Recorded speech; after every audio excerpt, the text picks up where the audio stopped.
Folks, welcome to the Jake Feinberg Show, continuing the summer tour here in the greater New York area. I get a chance today to hang with a dear friend of the program and a brilliant musician, and people are already loving that composition there. Marc Copland, welcome to the Jake Feinberg Show. Thanks. That was a Joni Mitchell song called Willie.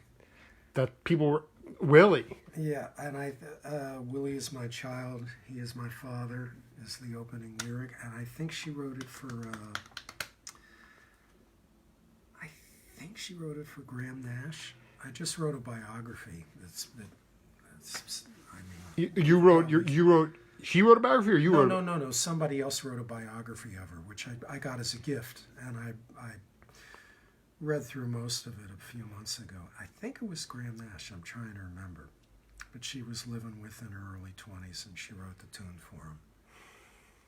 You know, I told you before, a good friend, I was down in Aravaca, Arizona with Glenn Moore, and I was talking with him about the concept that Ralph Towner and him were using, and it also speaks to the work that you do with cats like Gary Peacock and the late, great John Abercrombie. But I wanted you to talk about this idea of when you get into a performance, not when you're just shedding, but in a performance, when you start to play off the first thing that somebody hears, the first note. Can you talk about that? Like when you go on the bandstand, is the best place to be where nobody really knows where anything's really starting? The analogy I like to use is a conversation. For example, the one we're having right now, right? You and I don't have a script. We have certain things in common, and probably you have some things you want to address, and maybe I have some things that I'll want to address as we go. The only difference is if it's playing music, you have a little bit of a framework, which it could be just the hookup you have playing together, or it could be you're going to play a certain tune together. But beyond that, everything is up for grabs. And I think the thing that Gary Peacock and the late John Abercrombie, my dear friend, and Glenn Moore and all the other kind of people I like to play with, Joey Barron, Drew Gress, the list goes on. But Sonny Stitt. Well, we'll get into that. We'll get into that later. But that's a different thing. No, it's a great story. But Sonny was great. Yeah, he exactly. was great. But keep riffing on this idea of the idea of not going in. Well, they're all these folks that I think we share one thing in common, which is we want to listen to what each other has to say. And we don't want to drown each other out, because we figure the sum of the parts is larger than the whole if everybody listens to each other. And at the risk of sounding kind of, new agey or hippy dippy or whatever, it's all right. It really does work. There's a young saxophonist I've been working with who's a Belgian American named Robin Verheyen, Verheyen. And we've been playing together about 3-4 years now, and he totally gets it. And with saxophone, it's a little trickier, because saxophone's kind of an in-your-face instrument, potentially. And he can do that, but he also knows how to listen and play. With Ralph Alessi is another one. I made a couple records with him. He's terrific. So it's just about approach. Could you talk early on, like, what are the nuanced qualities, rudiments that you need to have in order to get to that space? I mean, you have to get out of your own way. Do you have to, improvisation, I don't know what that word exactly means, but what are the things that you need to do in order to play off the first sound somebody hears so that you can start to have a verbose conversation on the bandstand? No agenda. No agenda. No agenda other than to make music together. And together, not fighting each other, but together. A little bit of fighting can be okay. Don't get me jousting, wrong. Yeah. Drummers know how to joust. We all know how to joust. But it's more fun if if the vibe comes out, maybe one guy tries a certain thing that's a little more aggressive. He's like, "You want to joust?" And we'll say, "Okay, we'll joust for a while," as opposed to somebody just getting up and dominating the bandstand. Now, in fairness,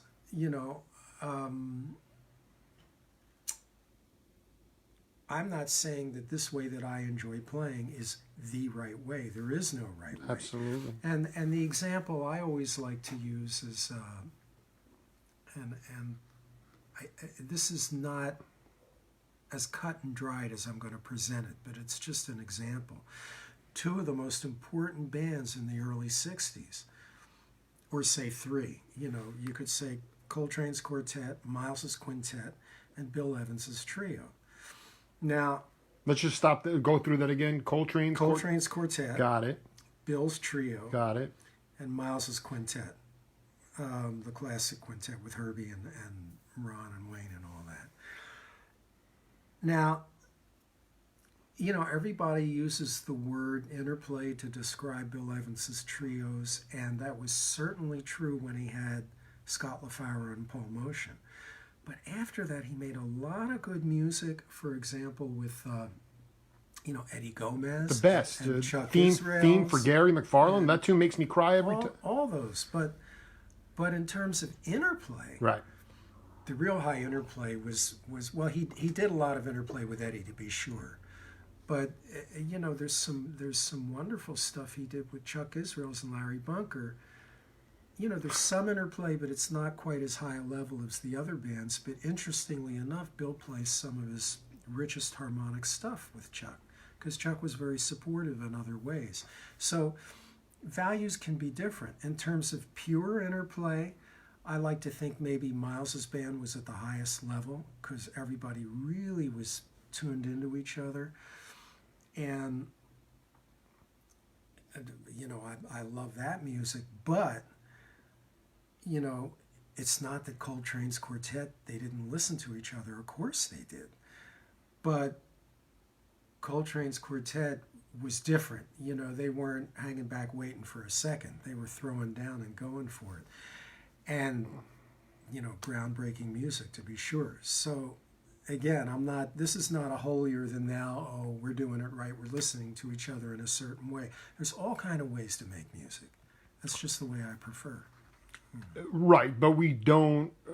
One thing that we do have in common, Mark and I, is that we don't like people wanking it on the bandstand. The idea is that the thing that Kenny Barron was telling me about, when he was first really touched by the music emotionally, was the experience he had seeing Coltrane and Elvin play for 40 minutes straight, and they didn't repeat. But it wasn't even that. They didn't repeat any ideas. It was all unique, and that to me is like for cats out there that are listening that might tune in 20 years from now, whenever. I mean, how did you get to a point where you developed the ability to play, to stretch out and not repeat yourself? No, that's the goal. I'm not going to sit here and say I hit it all the time, but that's the goal. I mean, when that's happening, musicians really know, and one of the times I heard it in really bold relief, and certainly I have my favorite bands where I think that was really happening, and maybe it's happening today with some musicians. But when it really hit me in the face, when I was living in Washington D.C., and I went down to see Joe Henderson's band. And I don't want to get into who was playing with him, but let's just say it was an odd rhythm section. It was sort of thrown together. And I tell you, I went down 3 nights. I heard 8 or 9 sets of music. I played there in the house band, so I could come and go as I pleased. But I didn't go down and hear a lot of people 3 times in a week. I couldn't stay away. Joe was like so inventive.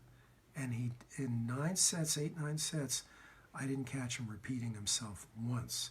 He was a guy who, if the rhythm section wasn't quite there, he took it as a challenge, I think. I dig it so much. He was known as the Phantom, actually. I mean, he would after sets, George Gable's at the Lighthouse. The set would be over. They'd be backstage hanging out. They're like, where's George? Where's Joe? And he's back on the highway back to the interstate back to.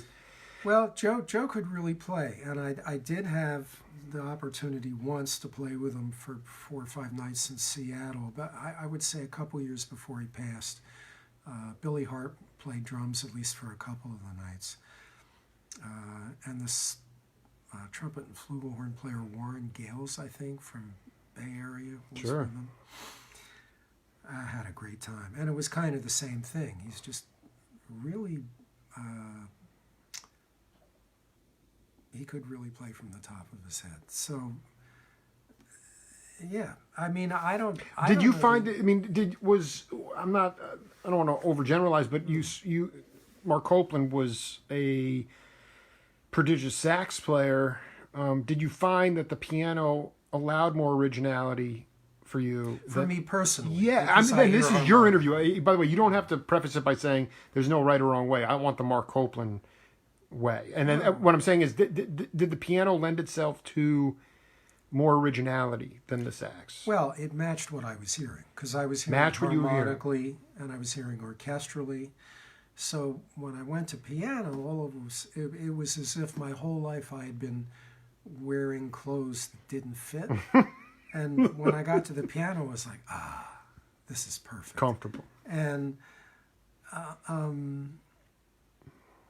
the one thing I will say is that the time I spent on saxophone, which I don't regret, and also it wouldn't matter, it's what happened, it gave me a real appreciation for what not to do when I'm accompanying someone. So explain that to people. What did you learn not to do? Not to play too much, to listen to where the soloist is going, and I enjoy accompanying. I enjoy it as much as I enjoy soloing. I enjoy it as much as I enjoy playing solo piano. So I really got into it and spent a great deal of time with it. And I like to think it helped. I mean, the classic thing that a lot of musicians, especially younger musicians, tend to do, and we all talk about this, when the tape isn't rolling, people frequently don't leave enough space. And you need to leave space, especially if you're accompanying a soloist, And I got that very early on, big time, listening to Herbie Hancock in the 60s. Before he was the leader? Well, before and during. He was making records for Blue Note as a leader. And you heard him accompanying in a way that was... Oh, it's all over the recordings, both with Miles and his own stuff on Blue Note. He'll go quite a while without, there's solos behind Freddie Hubbard on the couple of quartet records he did with Freddie, or quintet records. Maiden Voyage is a quintet record. Oh God, Tony Williams and yeah. Well, listen, the music's stunning, but what's even more stunning, and I do this at master classes, is I'll put on. I can't remember exactly which track it is. I think one of them is Eye of the Hurricane, which is a minor blues. Herbie just doesn't comp behind Freddie for a couple of choruses. And I asked the students, why do you suppose he's doing this? Or not playing anything, And he's regrouping. He wants to hear where Freddie's going. I love it. And he wants to give Freddie a chance to find where he's going. And then when he comes back in, McCoy obviously would lay out for Train a lot of the time, because Train was very good at playing without a piano player or just with Elvin, And then when McCoy came back in, you would by God know he was coming back in, which was great. I mean, it was that kind of energy. Herbie would sneak back in, and I love that, People are having a ball listening to you talk, but you're currently playing a piano that you purchased from the estate of the late great John Abercrombie, who was a dear friend of yours, and I would love if you could play a minor blues for John. Lord. For the audience, or whatever you would like, but something to pay homage to a guy who was an incredible musician, and honestly, even though I never met him, one of the sweetest human beings I've ever, whether it was all the stuff he did on the East Coast. Then he went to Berkeley and wound up playing with George Marsh. He's done everything. I mean, George Marsh, the great drummer, but I feel his spirit here today, and if you could play something for him, it would be wonderful. Oh, why don't I play one of his tunes? Let's do it. Ode to John Abercrombie. What tune were you going to play? I don't know. Let's see. Okay, great. Spontaneity. Yeah.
That's a tune of his called Another Ralph's, which was a rewrite of Ralph's Piano Waltz, which he wrote on Ralph Towner's piano. Another Ralph's. Yeah.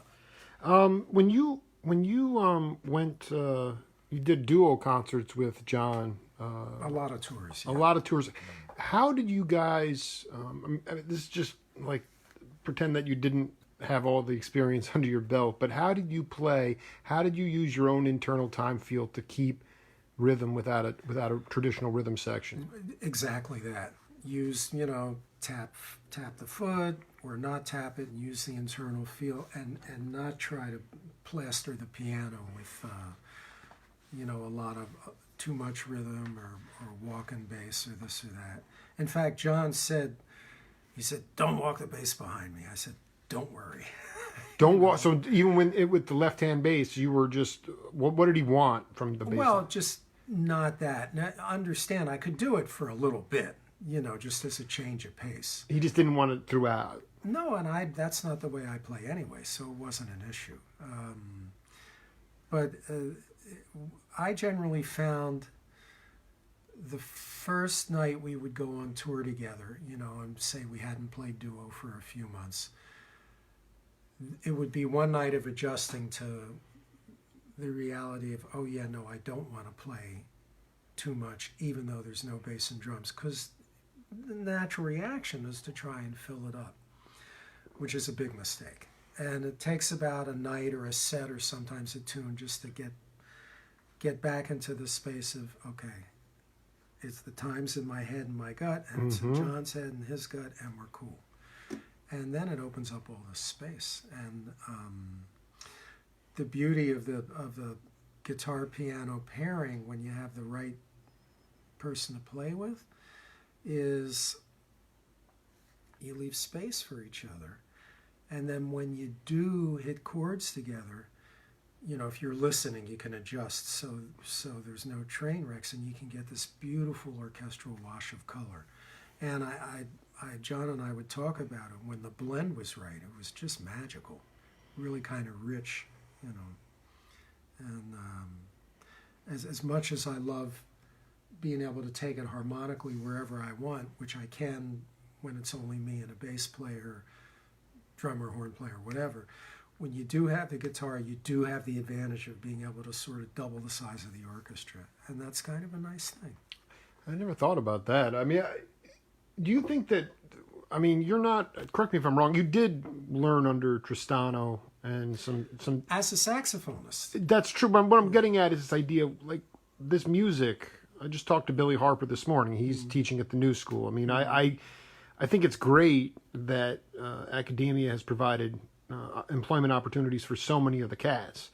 But I wonder about your opinion as it relates to codifying a music like melodic improvisation. Some people would call it jazz, because what happens is, correct me if I'm wrong, but you might teach students, but the idea is if you're a professor at a university or even just a teacher, all your students wind up sounding like you. Lester Young was saying that in the 50s. I just want to get your opinion on the idea. Should you be codifying this language? I can't speak to what others should or should not do. But what I can say is when I teach, it's very, very different. Explain your method, how you like to lay it out. Well, there is no method as far as that goes. But there are two things I'm interested in. And, I give master classes all over the world. The two things I'm interested in are, one, listening to music with, sometimes it's one student, sometimes it's a room of 100 students, but listening to it with them and making sure they understand and can really hear every note. And, you could put on Sonny Stitt or Charlie Parker. That's fairly easy to hear. You put on, for example, some of the Miles stuff from the 60s. That's not so easy to hear. So I want to make sure they get it. And the second thing is, I have no interest in telling somebody how they should play or what they should play. What I do have an interest in, once they understand how to hear so they can really understand any particular thing that they hear to the fullest. Otherwise, you can't make a judgment of what attracts you, right? So once you understand it, you can say, okay, I like that one, or I like that one. The only other thing I'm interested in is tuning up the neuromuscular system, which includes the ears and the eyes and the hands, so that they're relaxed and that they've got everything they need to operate at a very high and fluid level so they can transmit the creative ideas to the instrument. And that sounds like a mouthful, but it basically involves a ton of ear training and some unlearning of bad habits.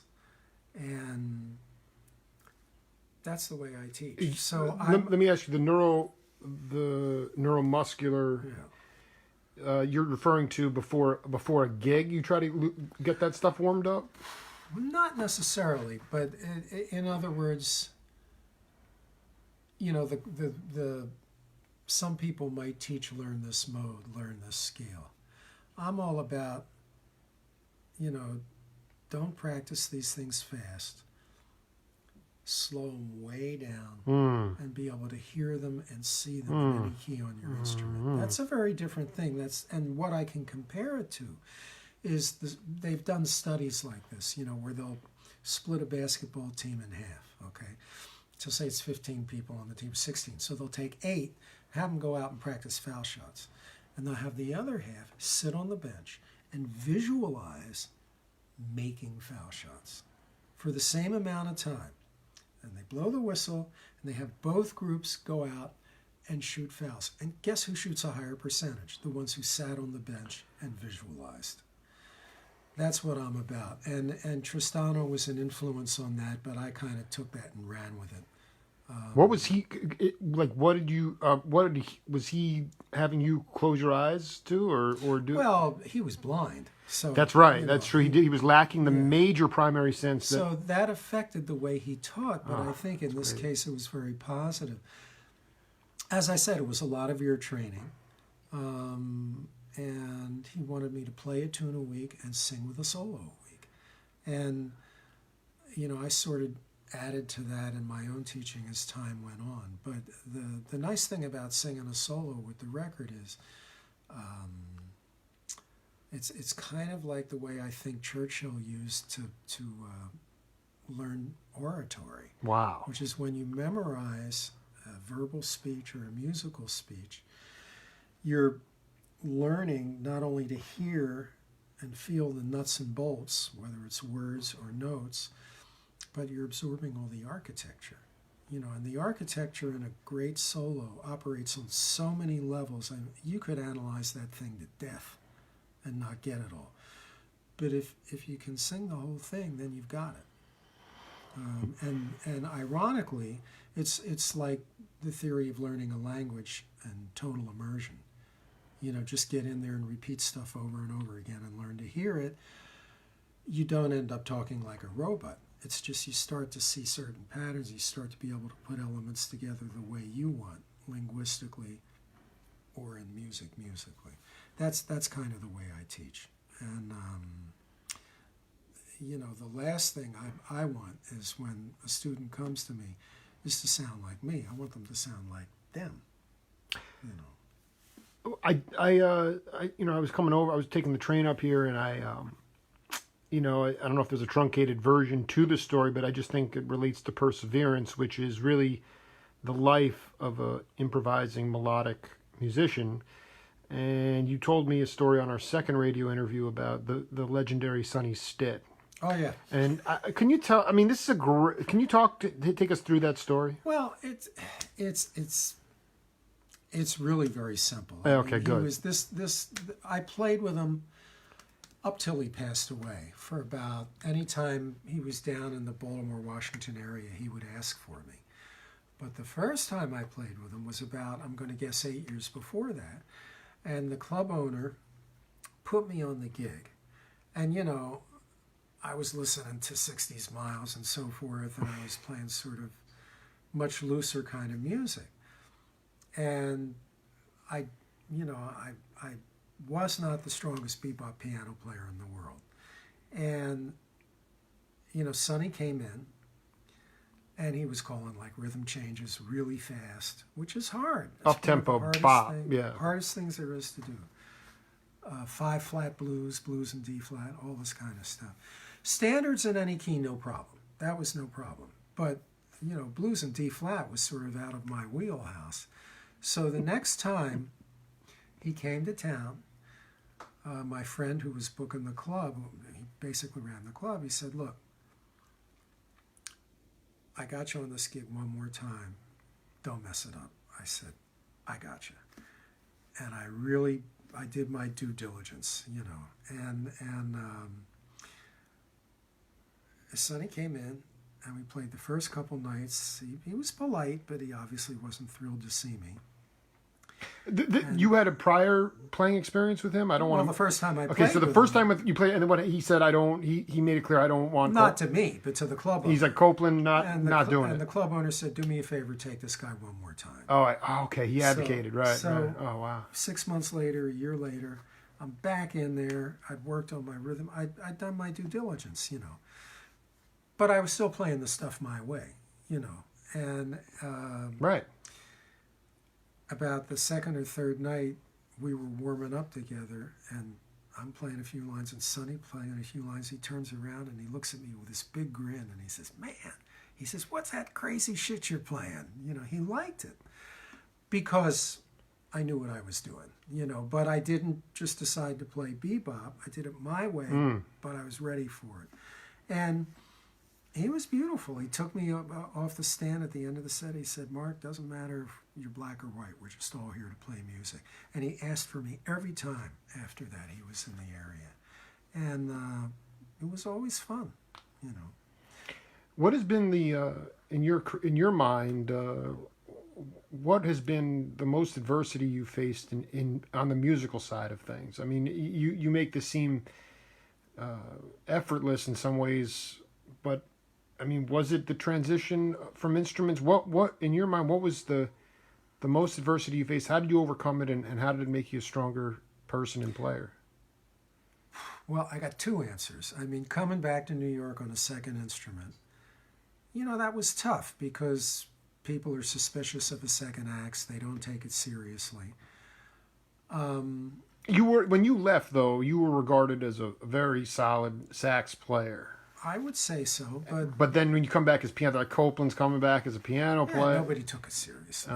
So now the thing is, I'd played with enough guys coming down to D.C. and Baltimore, coming through as a single, where there were people that knew what I could do. Nevertheless, you're coming back to New York to be accepted. It takes a minute, Well, what happened is I fell in playing with a bunch of cats who were very good, but they were all maybe 10 years younger than I was, or a little more, Bob Belden and... the late, great Bob Belden. Belden. Bob Belden, man. And bass player Jay Anderson, bunch of cats. But eventually you get accepted, and then ironically what started to happen is all my old peers, like Dave Liebman, John Abercrombie, all that, we'd end up on gigs together, and then they were accepting as well. Oh, it's beautiful. So, that was a challenge, but it righted itself as time went on.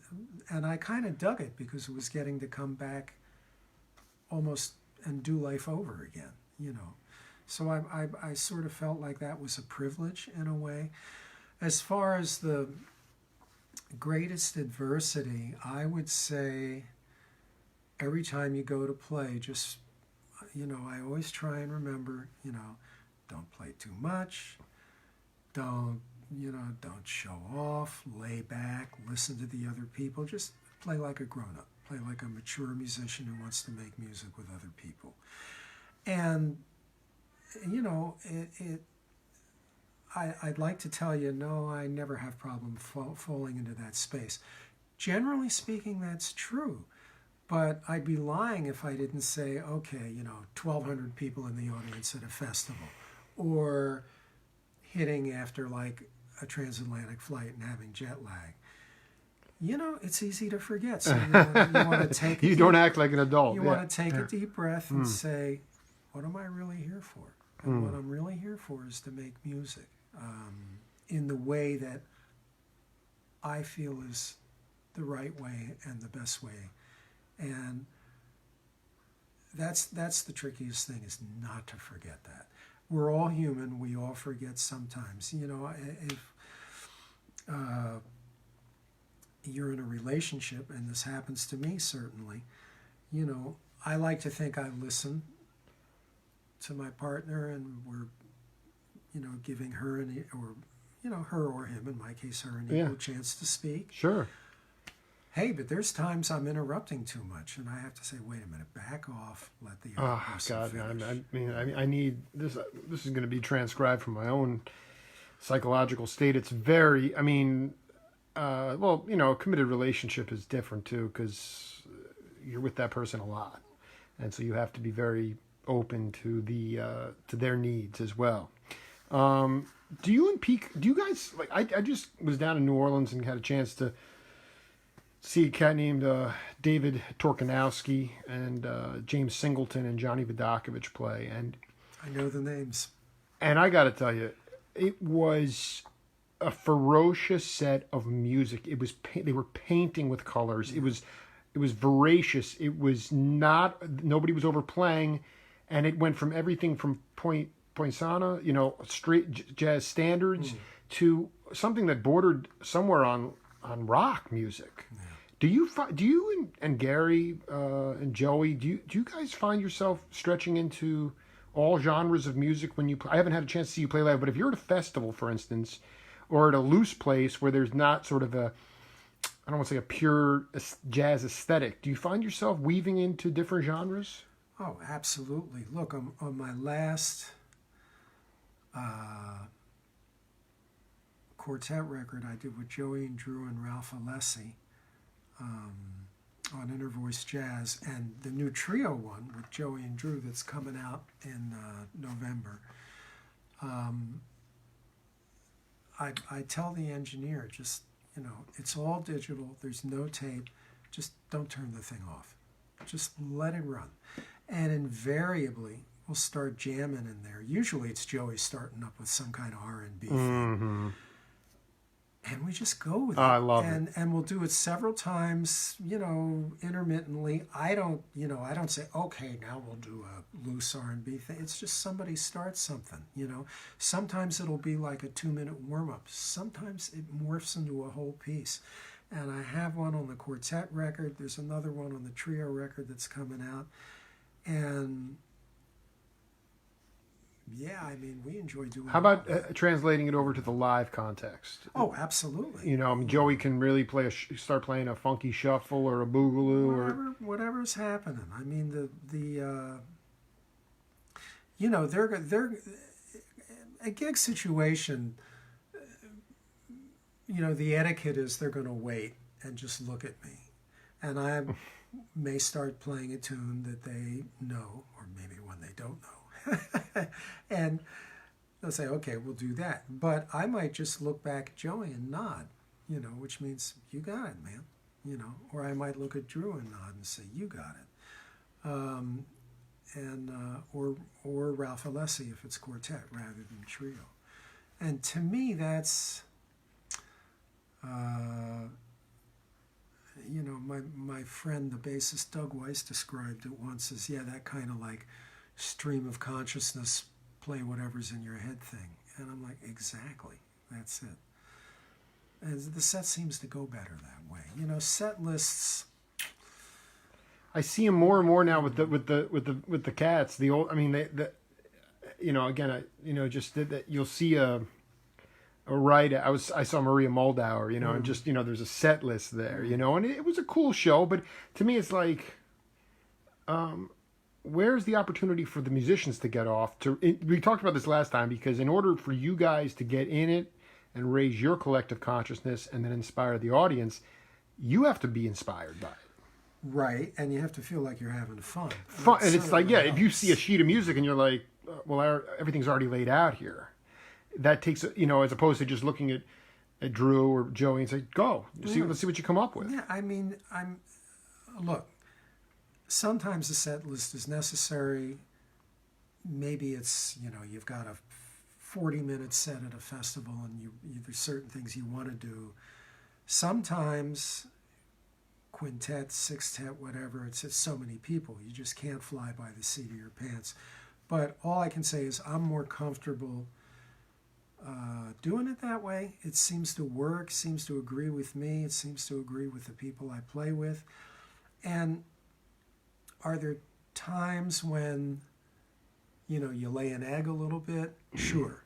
But they're in the very vast minority, number one. And number two, you cannot succeed at anything unless you're willing to allow the possibility of failure.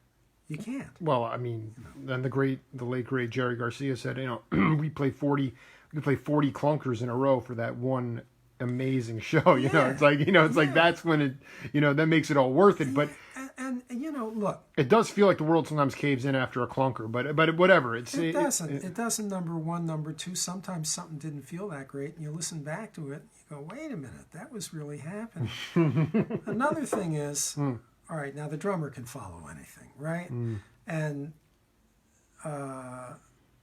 that's one thing. Although, some drummers feel better in certain groups than others. But, the cats I'm playing with, they can pretty much make anything feel good. But, somebody like Drew Gress or like Gary Peacock, they can hear their way around a corner. They know the basic repertoire. And even if, heaven forbid, I just start playing a standard without even telling them in a key that I haven't announced, they're going to figure it out. And they're going to be right there. The telepathy takes over, it's beautiful. So I don't really have to worry about it. I think in all the years I've been playing with Gary and Drew, for example, maybe once or twice I stumped them, they're just too good, Well, it's been like it's my first stop on this summer tour here in New York, and I'd like you to play something for your brother. Okay. Okay. He was a huge music fan and a decorated law professor, and we know that nobody is above the law. That's right. Right? Hopefully. So, and it's been such a delight to connect with you. So just play something in homage of your brother. Okay.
Before my phone battery dies, tell me about like why you love your brother. Oh, Was he your older brother? yeah, 2 years, 2.5 Did years. was he older. very supportive of you through all the time, through all Oh the... yeah, oh yeah. I mean, you know, if I had any kind of question about anything, you know, I could always call him, bounce an idea off him. Was he down at Georgetown when you were in Baltimore, D.C. area? No, He was not down there. he showed up there later. I'd already come back to New York. But, I mean, for example, I had when I was, I guess, 49 or 50 or 51, sometime around then,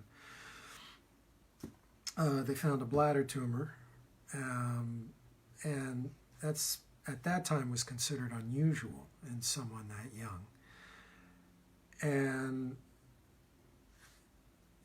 he said, well, who are you going to go see? I said, well, I'm going to go see this, you know, local urologist. He said, no, don't do that. You know, he does some research. He finds a guy who it turns out was very good.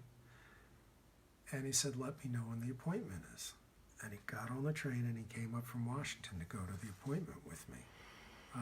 And he had questions he wanted to ask the guy. Wow, so beautiful. Well, he was kind of like, he wanted to make sure I was in the right hands. And he basically took a day out of his life just to do that. And it turned out that it was fine. It was fine. They got it out, no problem, you know. But and I remember he was asking him very specific questions. You know, is there anything else needed after that? Because what they did is what they should do, which is just you get rid of it and that's it. You know, it's outpatient surgery. You go home the same day. But sometimes they do some little follow-up therapies just to make sure it's all gone. He said no, he doesn't need any of that. But he'd done his research, and I remember he told me, he said, I'm gonna research this.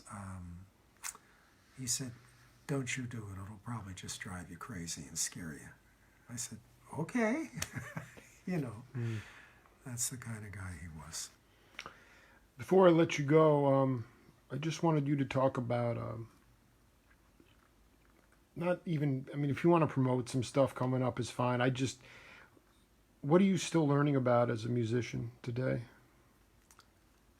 Oh, I mean, you mentioned before about how to, quote unquote, be an adult and not overplay and not show off. But beyond that, I mean, somebody who's been a street scholar, learned from Tristano, cooked the groove with the original Dreams band, and on and on and on and on. I mean, a lot of my generation younger would say, Marc Copland doesn't need it.